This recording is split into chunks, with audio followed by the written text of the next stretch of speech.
Everyone. My name is Jill Flessing. I serve as the chair of the Addiction Counselor Advisory Committee of the Kansas Behavioral Sciences Regulatory Board. Today is Tuesday, July 14th, 2026. I ask the members of the advisory committee to respond to a roll call to signify their presence at this open meeting that is being conducted remotely by conference call and other electronic medium. Denise Sisman. Present. Christina Boyd. Present. Lisa Carter wasn't able to be here today. Jason Griever. Present. Chad Jacobs. Present. Michael James. Present. Charity Cosson. Present. Crystal Norman. Present. Judy Reeser. Present. Zenova Williams. Present. Thank you. I note the following BSRB staff members are also present: David Fye. Here. And Leslie Allen. Here. Next, David Fye will read a message concerning this meeting being held remotely. Thank you, Jill. This is David Fye, Executive Director for the Kansas Behavioral Sciences Regulatory Board. Public comment allows the advisory committee, the public to address the advisory committee about any concerns, but the Open Meeting Act, or the COMA, does not require the advisory committee to provide public comment or answer questions from individuals. Individuals requesting to provide public comment could contact the Executive Director prior to the meeting by sending an email to david.fye@ks.gov. There will be time for individuals to present information to the advisory committee on the limited scope of the items on the agenda today. Because we are conducting this public meeting remotely by conference call and other teleconference ability, I state for the record the following information. Public access to this meeting is being conducted by medium of interactive communication that allows members of the public without cost to attend the meeting through the use of the conference call and by viewing the board's YouTube channel. While the meeting is conducted remotely, the requirements of the COMA are not suspended. Therefore, we will be conducting this meeting pursuant to the COMA. On June 30th, 2026, we sent notice of the advisory committee meeting to all individuals who'd requested notice of such meetings. The notice was also posted on the board's website, ksbsrb.ks.gov. You may obtain a copy of the notice at that website. An agenda and other meeting material have been posted on the board's website and are available for review. You may also request a copy of the agenda specifically by sending an email to david.fye@ks.gov with the subject line request for the agenda, and it will be sent to you. The notice contains information for the conference call and YouTube channel that allows the public to attend the meeting free of charge. The notice also states that if there are any technical issues during the meeting, you may call the board office at 785-296-3240 or send an email to bsrb@ks.gov. A recording of this meeting will be available on the BSRB YouTube channel following the conclusion of the meeting by using the link to the meeting on the agenda. And the conference call line is active. I did check it before we got started. There's no one currently on the line, but if I hear someone connect to introduce themselves, I will let you know. Okay. The meeting is now called to order, and the advisory committee will begin its discussion of the first item on the agenda. And as this is a shorter meeting today, I want to dive right in. The first item on the agenda is agenda approval. Everyone was emailed the materials for the meeting yesterday, day before. If there are no additions or corrections to the agenda, I ask for a motion to approve the agenda. So moved. I second. All those in favor of approval of the agenda for today, say aye. Aye. Aye. All those opposed, same sign. Agenda is approved and we can move forward. David, I turn it over to you. All right, thank you, Jill. And this is a bit of an unusual type of meeting. This is a short 1-hour follow-up meeting from our previous advisory committee meeting that we held in June. Really appreciate everyone taking the time to attend the meeting. We're going to try to keep things very tight on our time frame today. But I did want to recognize the individuals who are attending the meeting so we have an accurate understanding of everyone who is present. We had our meeting in June when we heard from representatives of Acadia that had approached the advisory committee to propose a modification to the student temporary addiction counselor license. And so could the individuals from Acadia or the representatives for Acadia, could you go ahead and introduce yourselves on the call today?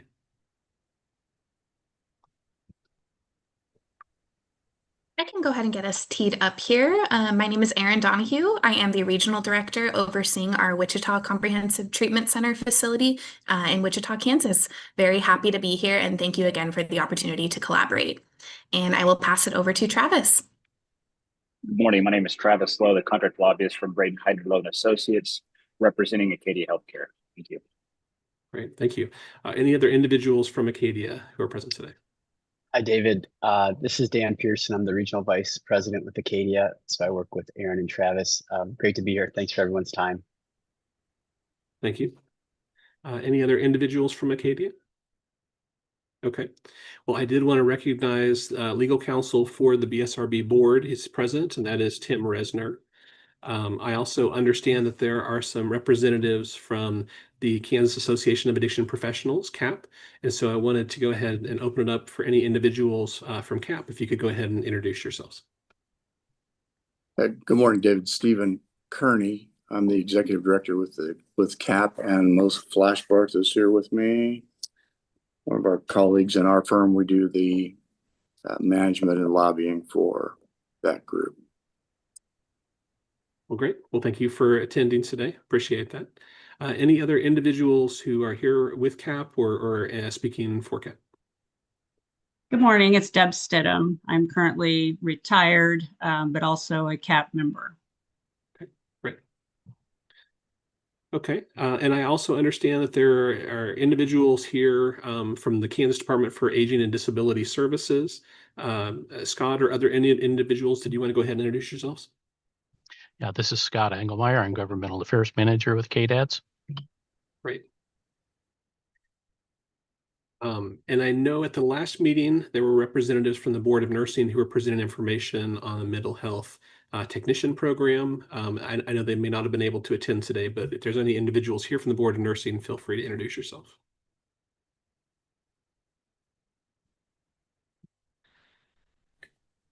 Hi, my name is Andy Martin, and I am the Public Information Officer for Kansas State Board of Nursing, and I'm really grateful to be here and observe and listen. And I apologize for my cosmetic surgery yesterday. Well, thank you all. Is there anyone here who is present that is not a member of the advisory committee or I haven't recognized so far? Okay.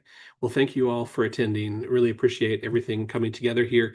On the agenda, you can see this item is a summary of the information from the last advisory committee. I will try to keep this relatively short. I just want to frame our conversation today. This is a meeting of the Addiction Counseling Advisory Committee for the BSRB, the Behavioral Sciences Regulatory Board. Ultimately, the authority of this advisory committee is to make recommendations to the full BSRB, but we thought these meetings of the advisory committee would be a good place to facilitate conversation, basically as a continuation of discussion on a bill that occurred during the 2026 legislative session. That was House Bill 2506 that would have created a new apprentice addiction counselor license under the BSRB. That was proposed by representatives from Acadia, and since the session ended, there is an alternate proposal that was discussed at the last BSRB Addiction Counseling Advisory Committee meeting on June 15th. At that meeting, we talked a little bit about the initial bill that was introduced, the alternate proposal by representatives from Acadia. All the materials from that meeting are posted on the BSRB website. You can kind of review that information. Ultimately, there were about three major changes to the student temporary addiction counselor license that were proposed by representatives from Acadia. One of those was to change the requirement in terms of having a minimum age of 20 years. That would be taken out of the statute. There would also be a defined scope of practice of about 5 different criteria that student temporary addiction counselors would be able to do under the statute if that language was added to the statute. And then there was also a change to the number of credit hours. Currently, right now, just for someone to get a license as a student temporary addiction counselor, they would need to have 60 hours with an emphasis in addiction counseling or a related field as that's defined in the regulation. With the change, that would reduce the number of hours. I believe it was down to 18 hours. And so those proposed changes were discussed by the representatives from Acadia and also the members of the advisory committee. There was an opportunity for some discussion. Additionally, representatives from Acadia mentioned the reason they were proposing these changes was to help with workforce and things like that, and to address the need for individuals to provide services at their facilities. We brought representatives, or we invited representatives from the Department for Aging and Disability Services, KDADS, to speak to the members of the advisory committee and to share information on other positions that are currently exist under the behavioral health field individual positions such as peer support specialists, case managers, and others. And individuals from KDADS were able to walk through different positions that are currently existing. And then representatives from the Board of Nursing spoke about the mental health technician program and some recent efforts in Wichita to expand that program. So that information was shared, but based on the length of time, we were not able to have the advisory committee have a discussion internally and make recommendations. So we wanted to continue the conversation today with a short follow-up meeting. Additionally, representatives from the Kansas Association of Addiction Professionals were part of the stakeholder group when we were meeting during the legislative session earlier this year.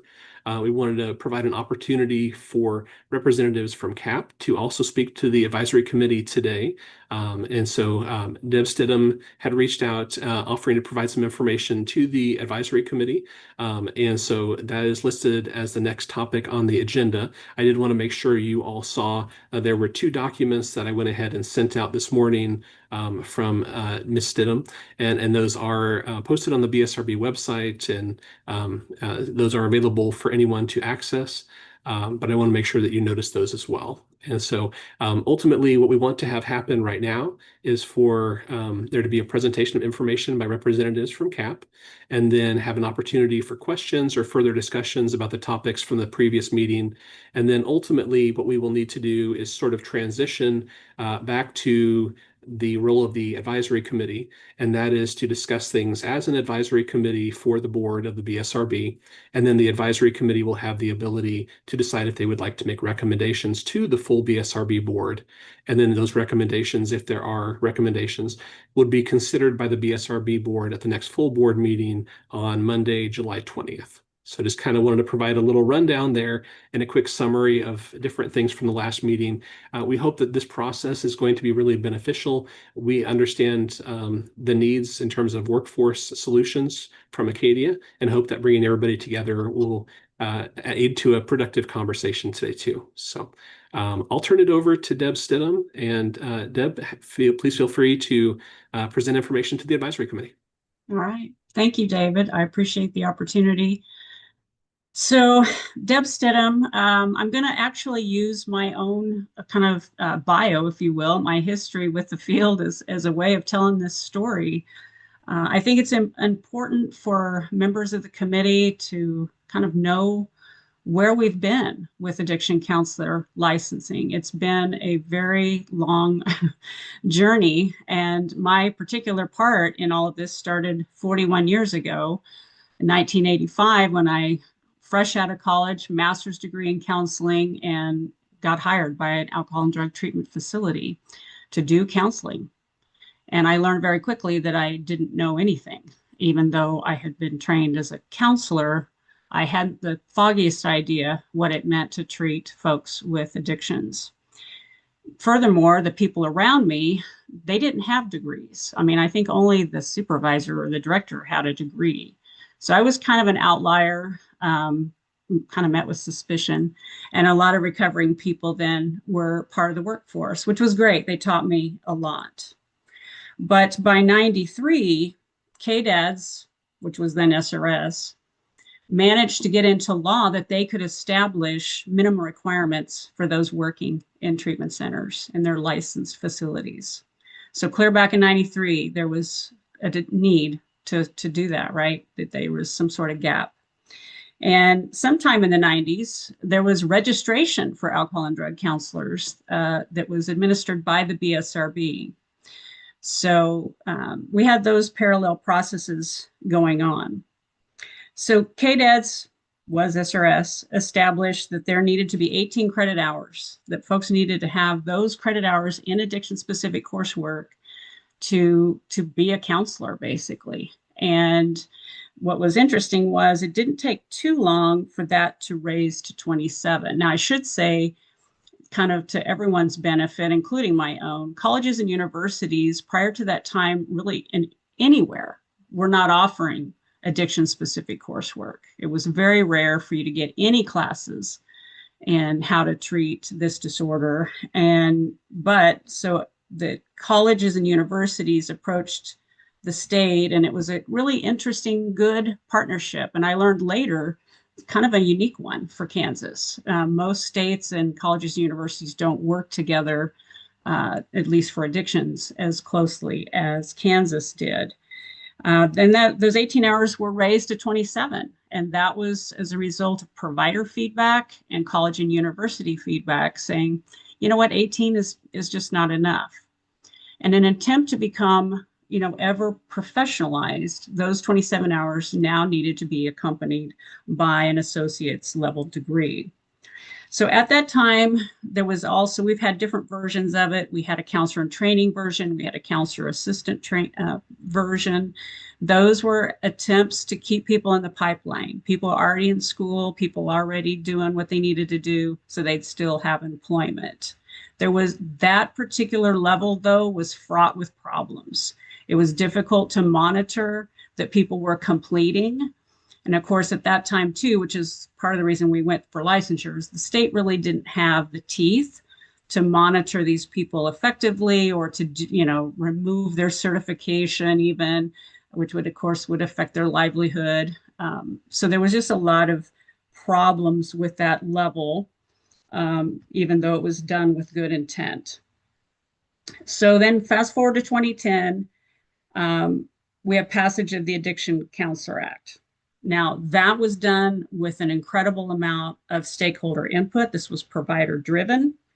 And there was a technical committee through KDHE that had to review the need to even introduce such a bill into the legislature. They ultimately agreed after going through all of their processes, and the bill was, favorably looked upon by, again, SRS, KDADS, and KDHE. So we passed the bill. Yay, we finally have counselor licensure. We're going to be on par and professional with our peers, right? Everyone else, to do much of anything in the mental health discipline, it's a master's as a minimum, right? So we got the bachelor's. And that's a pretty broad scope of practice, right, for an LIC. That's unusual in terms of the other disciplines, but we got it done. 2010 and beyond, lots of going back to the legislature, lots of compromises with KNSW, the social workers, who felt that their folks were already trained so sufficiently they didn't need to get a second license. They didn't agree with the second license. So, the folks advocating for the addiction counselor license and the social workers, there was a lot of back and forth and compromises were reached. And you should know some of those, right? If you're members of the committee, in terms of test out options and things like that for those who are otherwise licensed in a mental health discipline by the BSRB.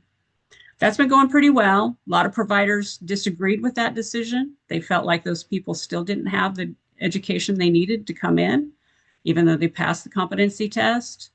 But nevertheless, it is current law, and it's what we're living with, and probably did expand workforce, right?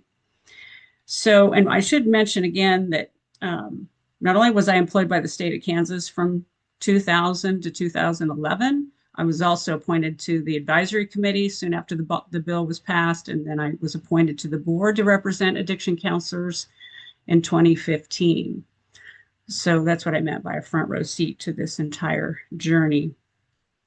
So again, 21, KDADS eliminates the requirements for addiction counselor licenses for addiction counselors in licensed facilities if you have a mental health BSRB license. Okay, that was pretty big.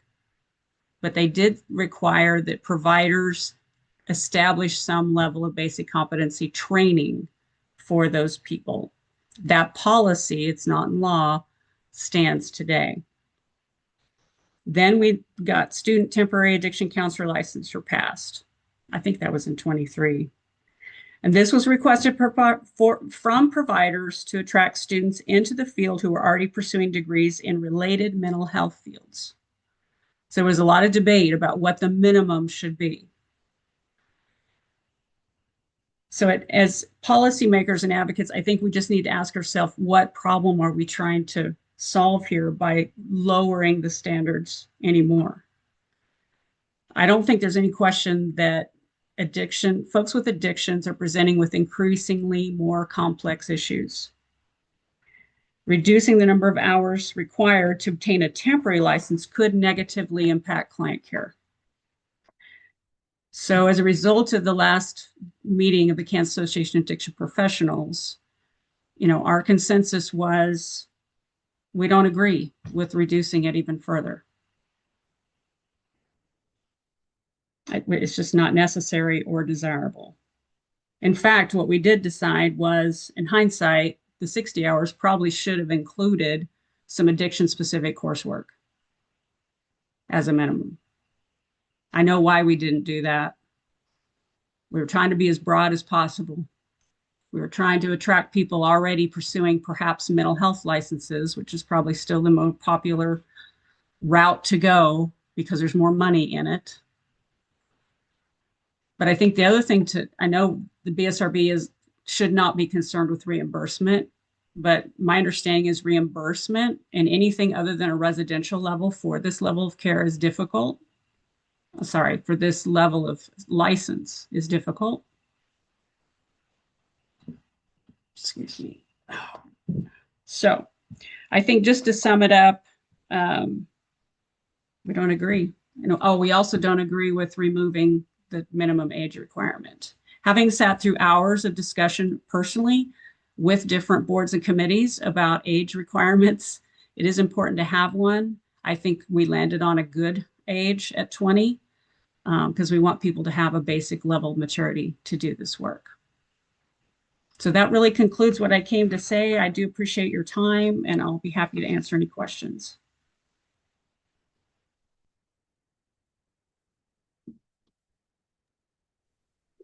And Jill, would you like me to facilitate some of the Q&A from different attendees? Yes, please. Okay. We do want to make sure that we reserve enough time for the advisory committee to have sort of an internal discussion too and have the opportunity for recommendations. But Ms. Stidham, I appreciate you sharing information with the committee. I wanted to see if there's anyone who has any questions I know you identified yourself as a member of CAP, and I know we have some other attendees that are here, perhaps with leadership of CAP. So if there was something else that individuals from CAP wanted to share, I wanted to give that opportunity as well. So.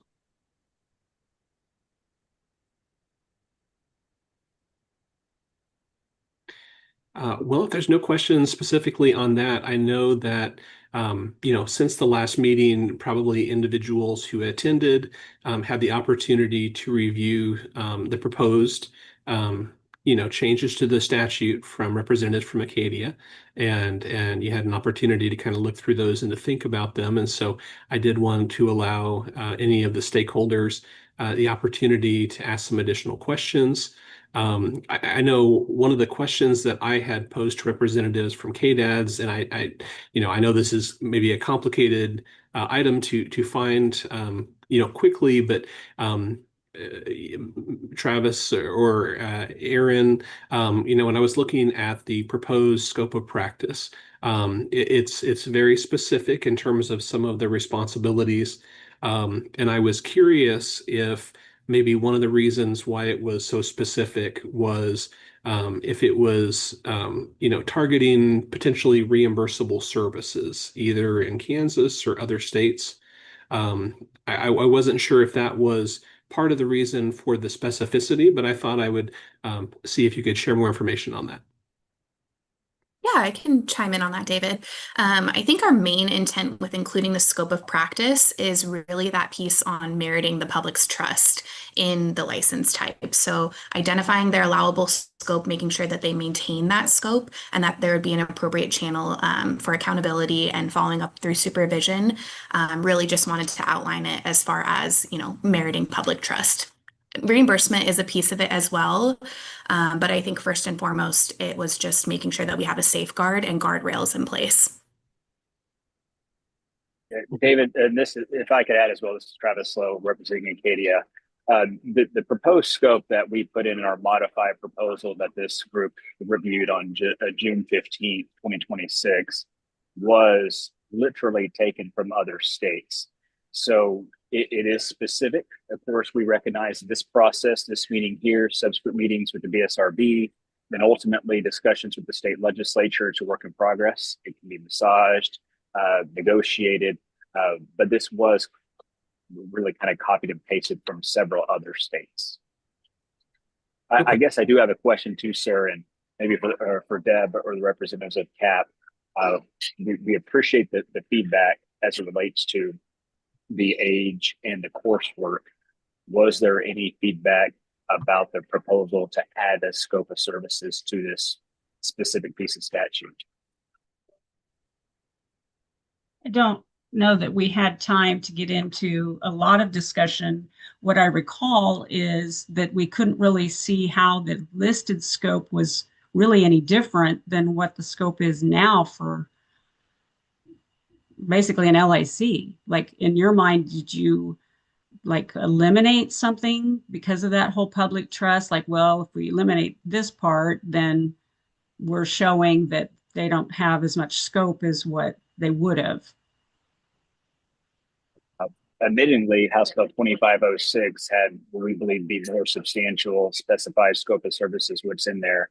The modified approach, which discussed in our stakeholders meeting in February at the direction of the House Health Committee Chair, we offered the more modified approach, again, which is taken from other states. As we discussed in our previous meeting, we see a combination of our states to the east, west, and to the south that have either a student program, an intern program, or what some states like Louisiana, West Virginia, Tennessee just call unlicensed professionals. So they're not even a licensed entity, and that scope is afforded to them. So we do see disparity or a differentiation between what a full licensed counselor can do and in this more modified approach. Again, we're very open to suggestions, but we're curious if y'all had any discussion over the last month on that. Thank you.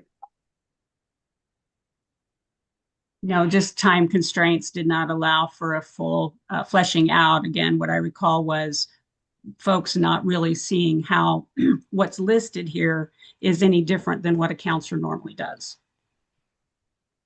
And I know that we had a previous conversation about sort of the terminology that other states may use in terms of licensed positions versus unlicensed positions.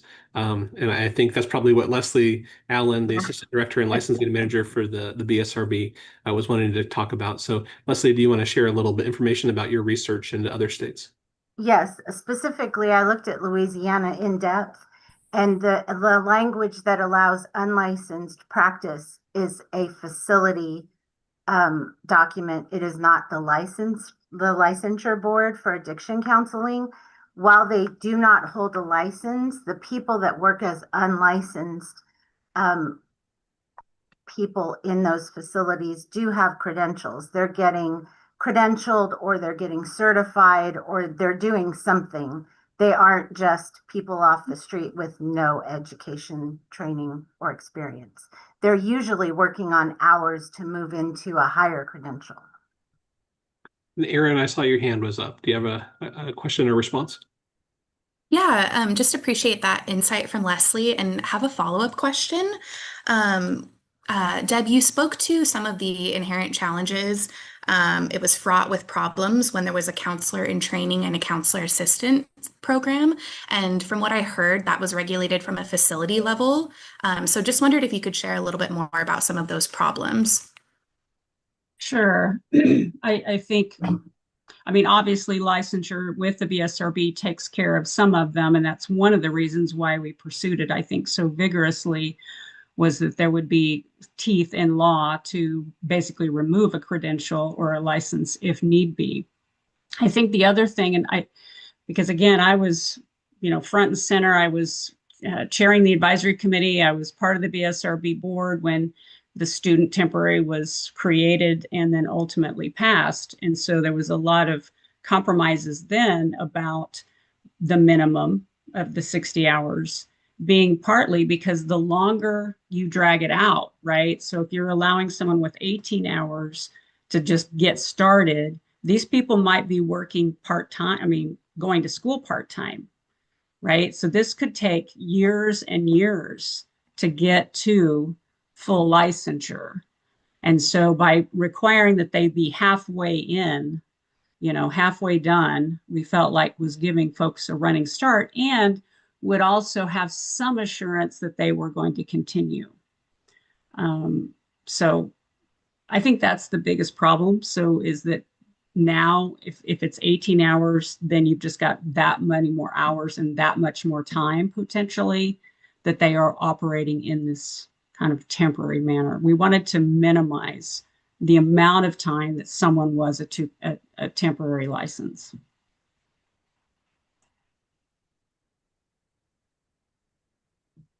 Any other questions from attendees? And I'd be happy to kind of share my screen if any individuals want to take a look back at the proposed scope of practice. But as I mentioned, that was included in the copy of materials for this meeting. It's also in the copy of materials from the previous meeting. But I did want individuals to have an opportunity to kind of look through those and ask questions. And also this is for the, this is an unusual format because traditionally this advisory committee usually just meets with its own members and we have conversations and discussions as an addiction counseling advisory committee. And we will move to a time solely for discussion on this item. But if there's BSRB addiction counseling advisory committee members who have questions, this would be a good opportunity to ask those right now as well. Sorry, Jason, go ahead. Just real quick, and I guess this is both for CAP and for Katie. I'm curious, CAP, if you have any of the research on outcomes that have emerged from the different licensing categories or certification categories, demonstrating, ultimately where we get the best outcomes for individuals being served. And Acadia, kind of the same question as you were looking at other states. Did you have any sort of research into the outcomes for the less intensive requirements that you pulled the language from?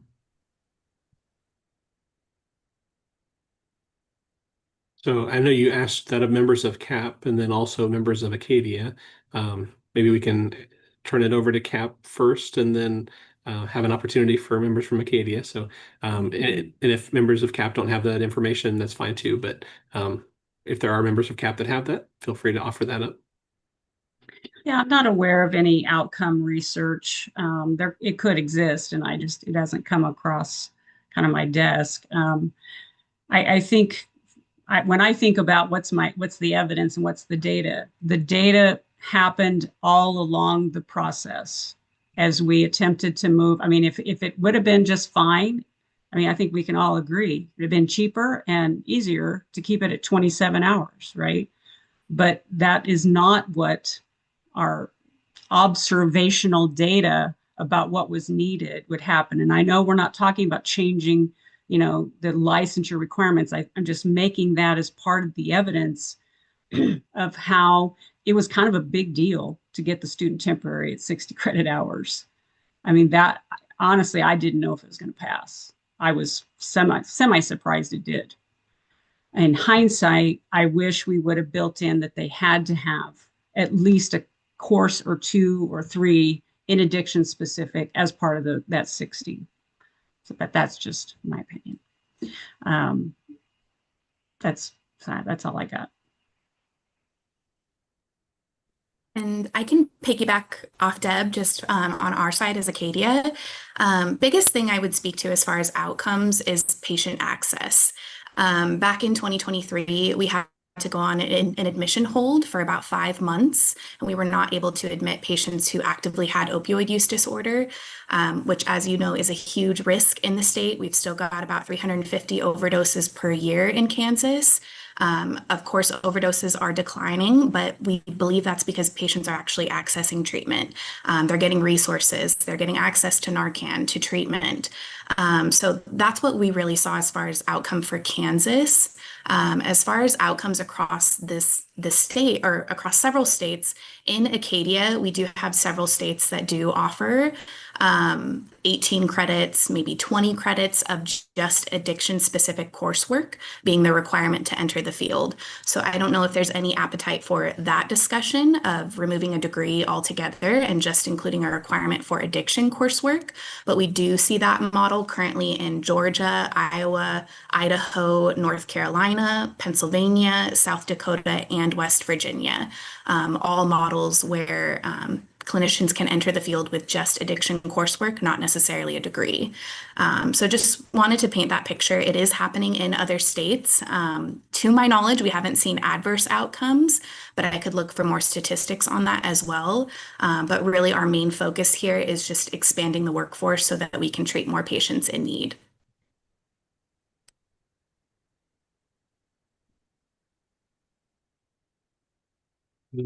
Mike, I believe you had a question when Jason asked his question. I did, and kind of looking at the piece, and it was the age component.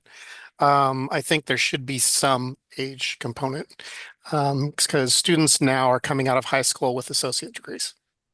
So they could literally be 17 years old. So if there's a space, it should be at least considered an adult in other realms. I would say would need to be in there at some level. I think 20 makes a lot of sense to me. But I also get the wanting to get those folks that are interested as soon as possible. Yeah, but are we moving kind of into discussion, or are we gonna wait to have that?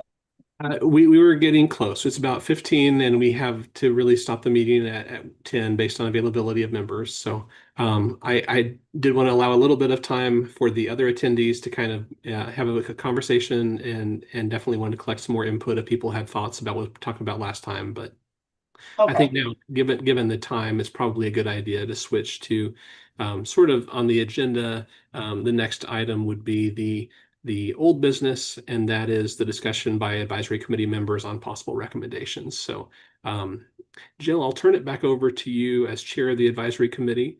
And then we can kind of have this next section just be sort of limited to the discussion by the members of the advisory committee. Okay.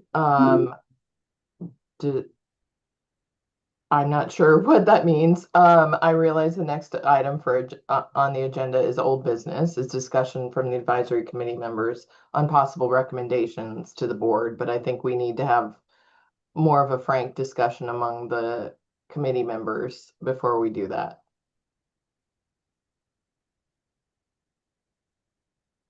So I welcome anyone's feedback. I'll be honest, I'll go first, I guess. I agree with Deb. I have a lot of concerns about removing the education requirements and the age requirements. I think that it lowers credibility for the field. I think as somebody who provides services, I agree with Jason's concerns on patient outcomes. Serving more people is not an outcome for an individual patient's care.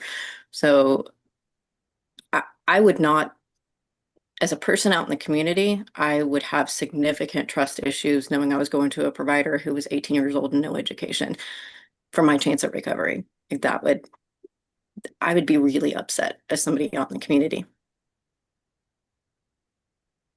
This is Christina. Jason, I think that's when you asked that question, that was definitely where my head went, was when we look at research, when we look at outcomes. I think we all agree that workforce is an issue, acknowledge that we want to have folks be able to access care. I live in rural Kansas. Access has been an issue for a lot of years.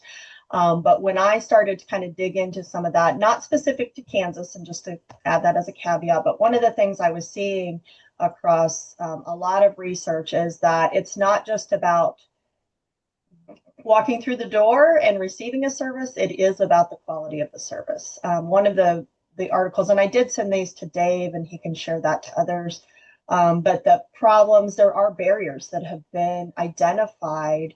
having to do with treatment staff, when they don't have a good relationship, when there are wrong beliefs, when there are issues with their knowledge, that can actually be detrimental. So I think we have to be careful about, the idea that it just has to be kind of like someone in that position. It really needs to be someone who has the knowledge, the experience, the attitude, all those different things, to be able to provide quality care, competent care. Because if we are providing something else, it's actually more detrimental. It can actually affect people's, again, trust, as Crystal said, as well as their likelihood to access care in the future. So I think there are implications of this. I also think, as I look at what we've done in the state, I agree with Deb. We've tried to increase the competence and level of care for those who have substance use disorders. I think we want to make sure that they're receiving just as good a care as anyone else, right? Like, and I think that there is something to be said for being creative and trying to look outside the box. And I appreciate Acadia trying to say we've got to address this in some way. I just don't know if this is the way that we want to do that. Again, I feel like in the state of Kansas, we have raised the bar for a reason. And that just because other states may be doing things differently, I don't know if that's, kind of the route we want to go versus, when we look at pay and when we look at resources and, things that can attract people to this field. I think there's also things around culture, agencies, again, building healthy environments for people to be working, addressing trauma, like those kinds of things, I think are promising and maybe something we want to look at. Are there ways to strengthen that system so that when people come in, they don't leave? Because that's the part. I see us attracting people to the field, but I also see, people entering the behavioral health field, working for a year or two, and then going, wow, this is super hard. Because it's complex work, it's hard, and for the pay, they can go be a barista or something. I mean, it's difficult. And so I guess that's where my head went. I was trying to be very open to this, to say, okay, we do have these issues. And I think, creative solutions, we have to look at doing things differently. And I want to maintain the quality and the competence of care for someone who has SUD, just like we would if someone has cancer, diabetes, any other disorder. And when we most closely relate to behavioral health, or historically those silos of mental health, as Deb said, we require a master's degree on the mental health side. So just because someone's suffering depression, I feel like we've said this is a standard of care that you have to have in order to provide treatment for that.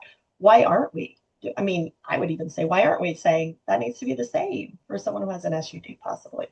And I'm not saying we need to go down that route right now. I'm just saying that in my head, I think we need to look at outcomes and the fact that if we aren't providing comprehensive care, it can actually do more damage than good. Thank you, Christina. I agree with the things you were saying. I do not feel that reducing the education requirement or age requirement is providing quality care to our patients. And I'm very concerned about that. Like Deb and Christina said, for mental health, we require a master's degree. For substance abuse, we require a bachelor's degree.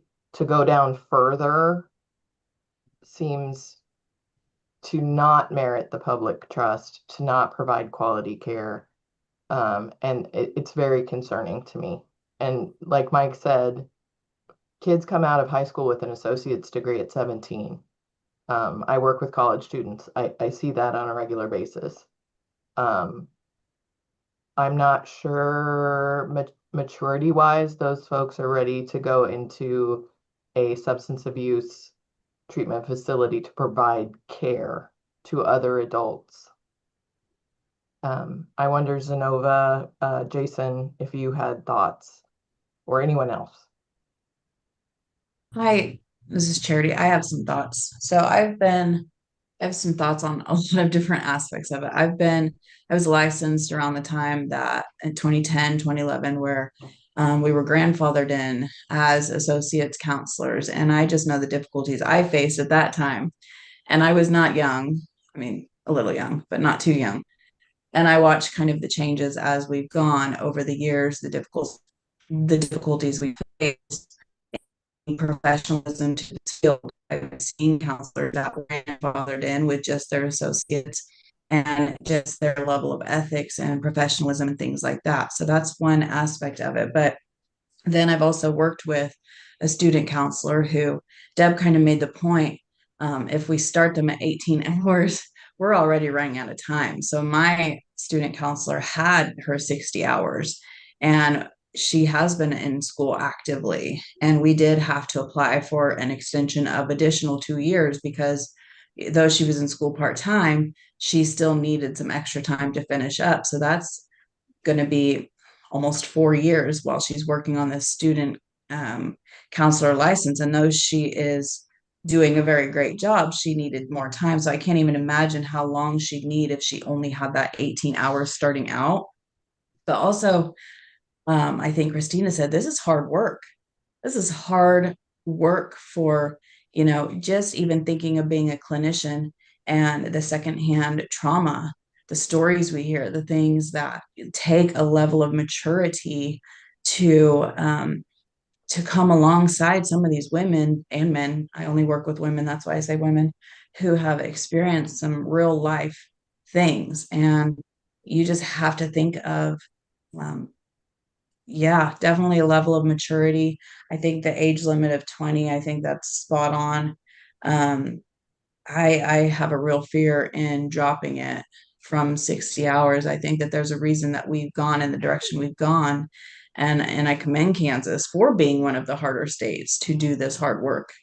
So I'm in the boat with Deb and Christina, and I have fears the same as Jason. I think that dropping that, yes, we will get more people in the door maybe to try and do it. Will they stay long term? Probably not. But also we have to think of client care. So that's just my input.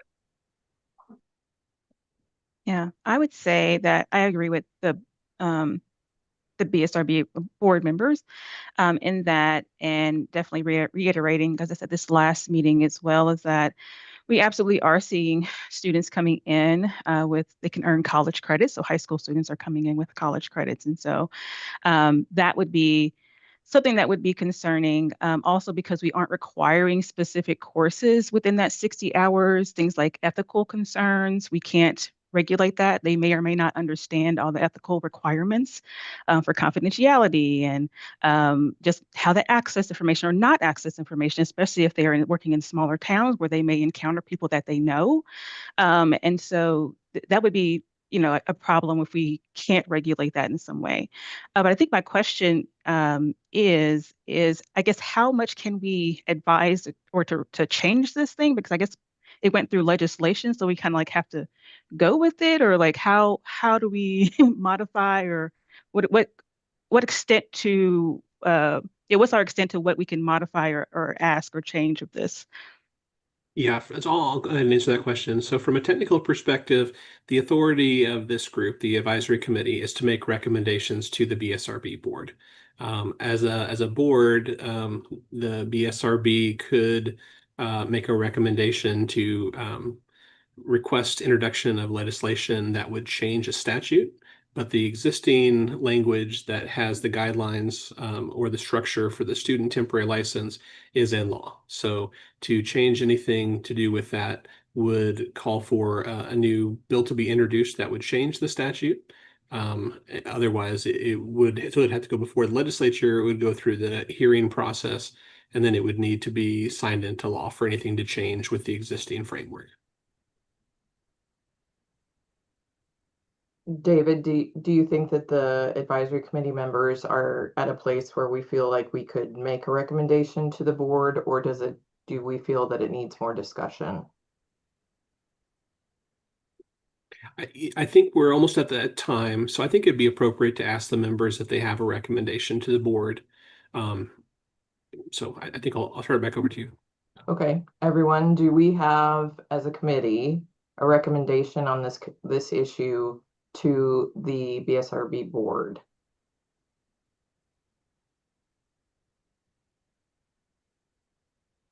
I recommend that it stays where it's at.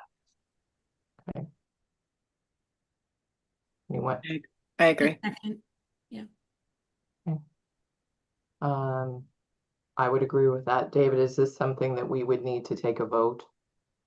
I think probably just because we have other attendees, just to make sure. It appears to be consensus, but why don't you go ahead and ask for a vote? Just so I get the language correct. So the formal recommendation from the advisory committee meeting would be that the current law and regulations stay as it is. I think that would be fine for a recommendation. Okay. I would like to get a vote, please, that the Addictions Counseling Advisory Committee formally recommends to the BSRB board that the addictions counselor licensure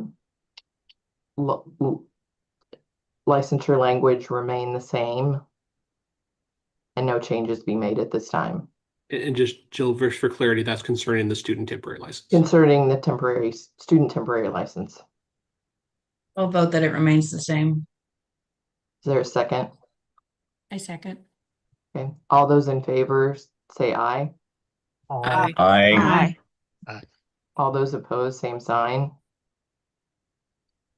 I appreciate it. The formal recommendation to the board is that the student temporary license remain the same. And David, I believe that will be an agenda item at the board's next meeting. Yes, just a matter of process. So this authority for this advisory committee is to make recommendations to the board. The board is really the body that has the ability to request legislation or changes. And so I did want to let everyone here who's attending to know that the next full BSRB board meeting will be this coming Monday on July 20th. That will be a hybrid meeting, so individuals are welcome to attend that meeting remotely like this, or to attend in person at the BSRB office. If any individuals did want to provide some comments to the board, go ahead and contact me in advance, and I can get those approved by the chair of the board so that you have the opportunity to speak to the board. Ultimately, we did want to gather all the stakeholders together to have a conversation. I do feel like these meetings have been productive in a few different ways, but we want to continue to have these conversations. Then the next step is for this recommendation to be provided to the BSRB board, and then the board to be able to talk to individuals as well to decide if the board wants to make a recommended change. So like I said, that would be on Monday, July 20th, the BSRB board meeting. That meeting is scheduled to be from 10 a.m. until 1 p.m. So if any individuals would like to talk to the board about this topic, it is definitely going to be an agenda item.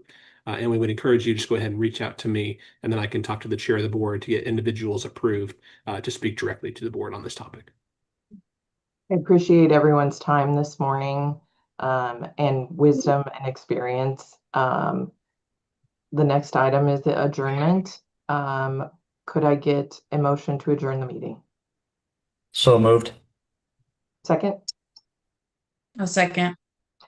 All those in favor of adjourning the meeting today, say aye. Aye. Aye. All those opposed, same sign. The meeting is adjourned. Again, thank you all for your time and your experience and your wisdom. I appreciate it. Thank you. Thanks, everyone. Thank you. Thanks, everyone.